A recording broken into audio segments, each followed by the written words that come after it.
চাঁপাইনবাবগঞ্জে কর্মরত চ্যানেল ওয়ানের জেলা প্রতিনিধি তারেক রহমান ও মাই টিভির জেলা প্রতিনিধি তারেক আজিজের উপর সন্ত্রাসী হামলার প্রতিবাদে সভা অনুষ্ঠিত হয়েছে। বুধবার 6 মে শিবগঞ্জ ডাকবাংলোর সামনে স্থানীয় সাংবাদিকরা এই কর্মসূচির আয়োজন করে।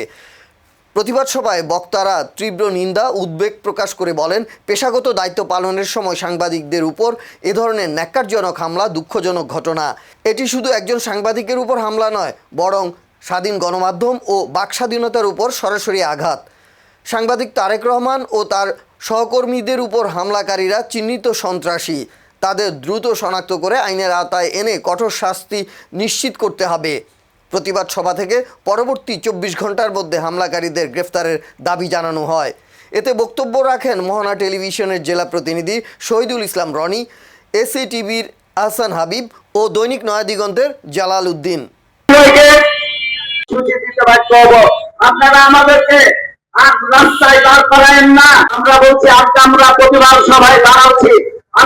আমাদের হাতে কলম ছাড়া আমাদের কোনো শক্তি নেই, অথচ সেই সন্ত্রাসীরাই সেই সুযোগে আমাদের উপর বরাবরই হামলা করে আসছে।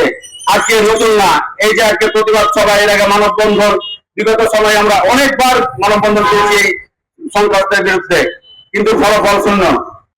যদি কিশোর গ্যাং এবং মাদক সেবীরা যদি সরকারি চাইতে শক্তিশালী হয়, তাহলে আমরা বলবো, আমরা যদি আপনারা সংখ্যায় বেশি হয়ে থাকেন, আমরা আপনাদের কাতারে সামিল হব। কিন্তু এদের সংখ্যা তো নগণ্য। এই কয়টা কিশোর, কয়টা মাদক সেবী যদি বাংলাদেশটাকে নিয়ন্ত্রণ করে, তাহলে আমরা বলবো আমরা কিন্তু বসে থাকবো না।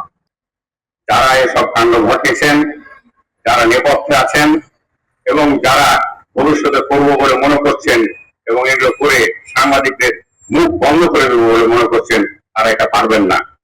আবার একটি প্রতিবাদ সমাবেশ আয়োজন করতে হচ্ছে।